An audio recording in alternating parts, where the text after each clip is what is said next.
The Bank of America robbery, Symbionese Liberation Army.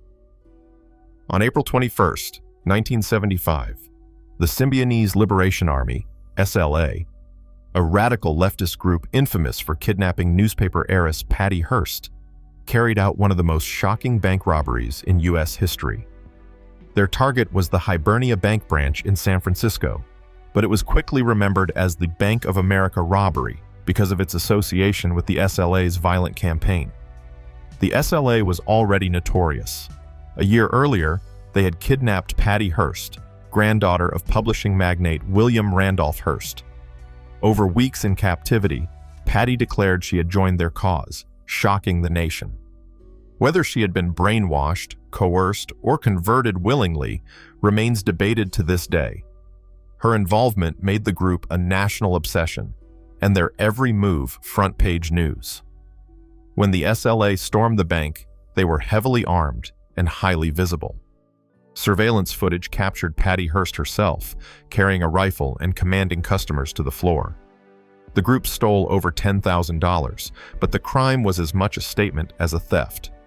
Their radical rhetoric painted the robbery as an act of revolutionary expropriation, though the public saw it as terrorism. The robbery escalated the manhunt for the group. Authorities labeled the SLA as one of America's most dangerous domestic terrorist organizations. Weeks later, in May 1974, a televised shootout in Los Angeles left 6 members of the group dead, including its leaders. Patty Hearst was captured in 1975, her image as a gun-toting urban guerrilla cemented in the public imagination. The scandal of the Bank of America robbery lay not only in the violence and theft, but in the bizarre mix of politics, celebrity, and media spectacle. The robbery blurred lines between victimhood and complicity, raising questions about coercion, radicalization, and the power of extremist ideology. It remains one of the most infamous bank robberies in American history, a crime that revealed as much about society and culture as it did about money. The Baker Street Robbery. On September 11, 1971, London witnessed one of its most sensational bank heists, the Baker Street Robbery. It was a crime straight out of a thriller novel, complete with tunnels, radios, and a daring plan that left the city stunned and Scotland Yard scrambling. The target was the Lloyd's Bank branch located on Baker Street, not far from the famous fictional home of Sherlock Holmes. A gang of robbers rented a nearby leather goods shop and spent weeks digging a 40-foot tunnel beneath the street toward the bank's vault. Using picks, shovels, and explosives, they labored in secrecy, disguising their noise as construction. On the night of the robbery, the tunnel broke through the vault floor. Inside, the gang looted more than 200 safety deposit boxes. The contents were never fully revealed, but estimates suggest millions in cash, jewels, gold, and potentially sensitive documents were taken. What made the heist even more extraordinary was how it was first discovered.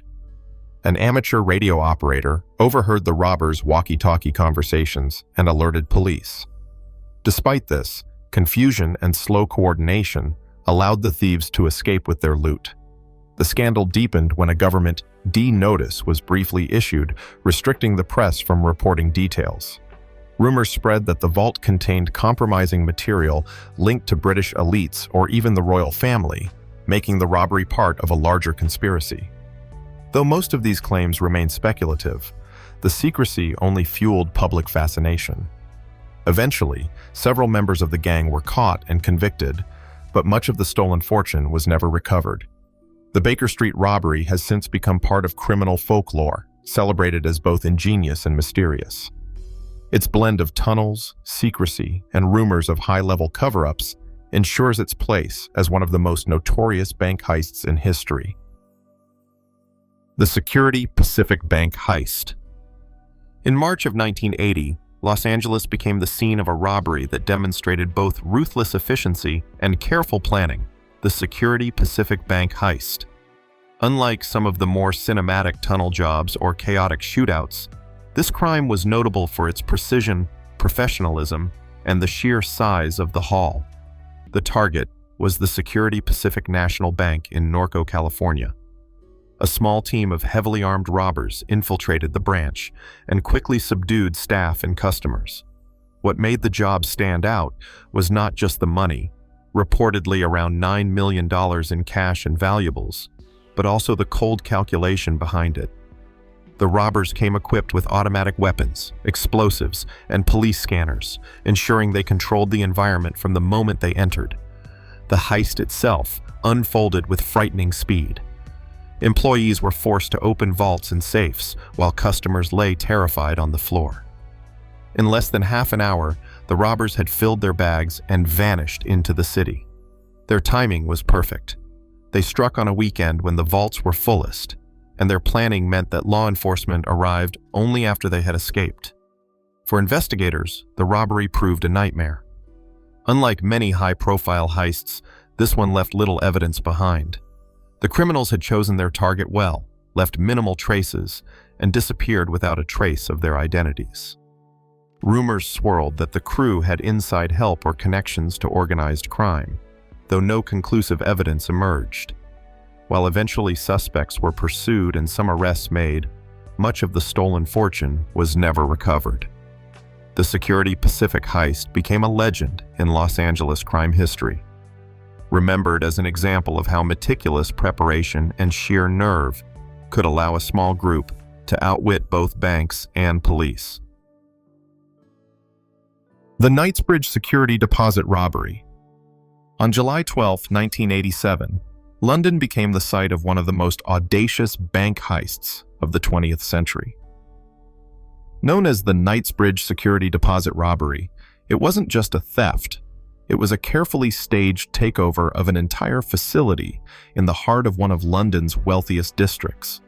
The mastermind was Valerio Vicce, an Italian gangster already wanted in his home country for dozens of armed robberies. Charismatic and stylish, Vicce embodied the image of a modern criminal playboy. Along with an accomplice, he walked into the Knightsbridge Safe Deposit Center posing as a potential client. After inspecting a safe deposit box, they pulled out guns, subdued the manager, and forced staff to cooperate. Once control was established, Vicce's crew entered and systematically looted the vault. Safety deposit boxes were pried open, spilling out cash, jewelry, gold, and precious gems. The total haul was staggering, estimated at £60 million, or well over 100 million in today's value. The robbers worked for hours inside the vault, uninterrupted, while a sign reading "Closed" was hung on the front door of the facility. For days afterward, the robbery dominated headlines. The scale of the theft stunned both the public and the financial world, exposing the vulnerability of supposedly secure private vaults used by the wealthy to store their fortunes. Vicce himself became a symbol of the case, flamboyant, reckless, and ultimately undone by arrogance. After fleeing to Latin America, he could not resist returning to London to retrieve his beloved Ferrari. British police were waiting. He was arrested, extradited, and sentenced to 22 years in prison. The Knightsbridge robbery remains legendary, not just for its record-breaking loot, but for the sheer audacity of robbing a secure deposit facility in broad daylight. It exposed how even the wealthiest protections could crumble under planning, boldness, and a touch of criminal charisma. The Banco Río Heist.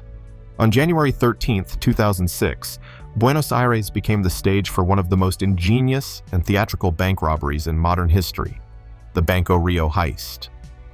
Unlike violent stick-ups that left bloodshed in their wake, this robbery stunned the world for its creativity, precision, and the almost cinematic flair of its execution. The target was a Banco Río branch in the affluent suburb of Acasuso. That morning, 4 men armed with toy guns stormed into the bank, taking hostages and demanding negotiators. Police quickly surrounded the building, and for hours the situation appeared to be a standard hostage standoff. Television cameras rolled, capturing tense scenes as negotiators pleaded for the robbers to release civilians unharmed.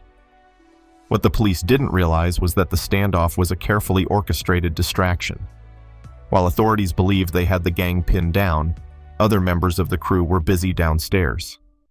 Using a tunnel connected to the city's sewer system, the robbers were hauling bags of cash, jewelry, and valuables out of more than 100 safety deposit boxes. By the time the police finally stormed the building, the vault was empty, the robbers were gone, and the hostage takers had vanished into the sewer system. The haul was estimated at around $20 million. Even more impressive was the way the gang left the scene, with precision, calmness, and no loss of life. They even left behind a mocking note in one of the emptied vaults. In a neighborhood of rich people, without weapons or grudges, it's just money, not love. Eventually, several members of the gang were identified and arrested, including mastermind Fernando Araujo. But the robbery's legend had already been secured. It became known as the heist of the century in Argentina, inspiring books, documentaries, and even films. The Banco Río Heist endures not because of brutality, but because of its style. A reminder that some of the most notorious robberies rely less on violence and more on imagination, patience, and cunning. The Great Gold Robbery. On May 15, 1855, Britain was shaken by a crime that became known as the Great Gold Robbery.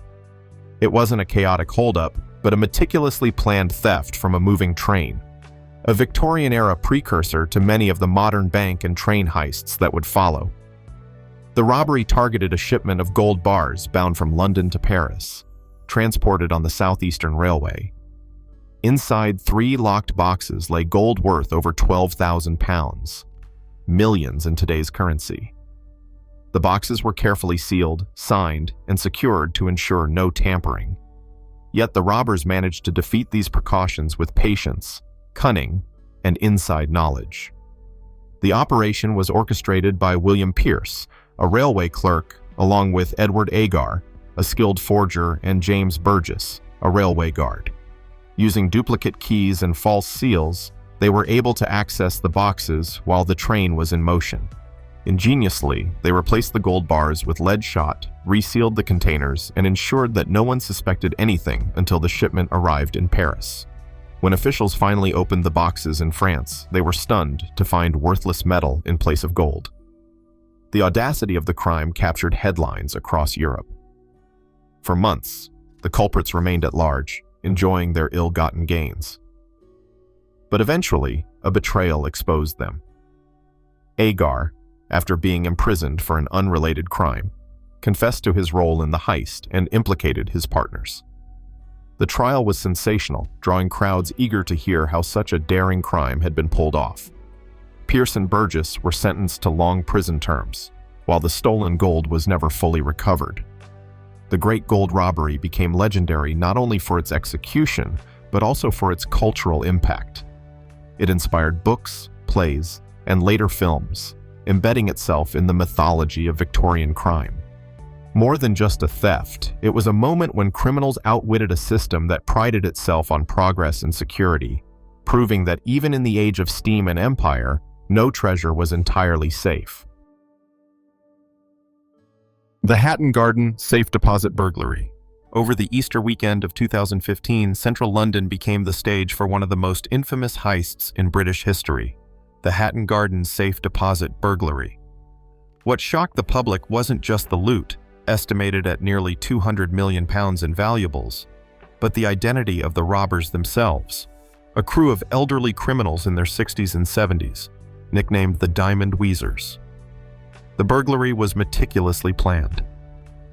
On April 2nd, while much of the city was distracted by the holiday, the gang entered the Hatton Garden Safe Deposit building. They disabled security alarms and used an elevator shaft to access the basement vault. Armed with industrial drills, they bored through a thick concrete wall nearly 2 feet wide. Once inside, they looted more than 70 safe deposit boxes, stuffing bags with diamonds, gold, jewelry, and cash. The scale of the crime was staggering, but so was the brazenness. The thieves worked over multiple days, returning to the site to complete their job, apparently confident that security would not catch on. For days, the vault remained unguarded, and it wasn't until employees returned after the holiday that the burglary was discovered. The revelation captivated the world.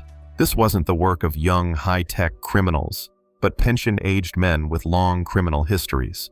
They had combined old-school methods with modern tools, proving that age was no barrier to audacity.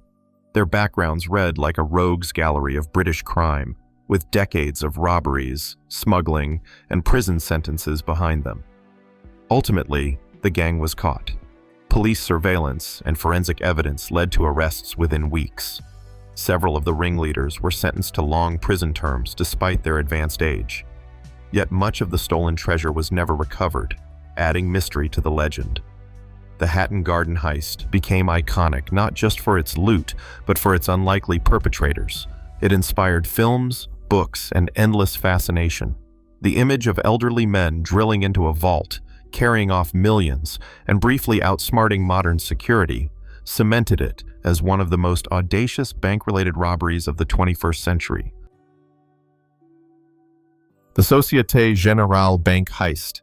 On July 19, 1976, the quiet city of Nice in southern France became the scene of one of the most legendary bank robberies in history, the Société Générale heist. Unlike the violent stick-ups of Hollywood films, this operation was executed with meticulous precision, patience, and a flair for drama that captured headlines around the world. The mastermind was Albert Spaggiari, a former paratrooper turned professional thief. Over several months, Spaggiari and his crew rented a storefront near the Société Générale bank. From there, they dug a tunnel stretching nearly 20 feet underground to the vault. Equipped with shovels, carts, and careful planning, they worked at night, hauling away dirt and reinforcing the passage to avoid collapse. On Bastille Day weekend, while much of France was celebrating, the gang broke into the vault. Once inside, they spent 2 days opening hundreds of safe deposit boxes, looting cash, jewelry, gold, and valuables worth an estimated 30 million to 50 million francs, the equivalent of more than $30 million today.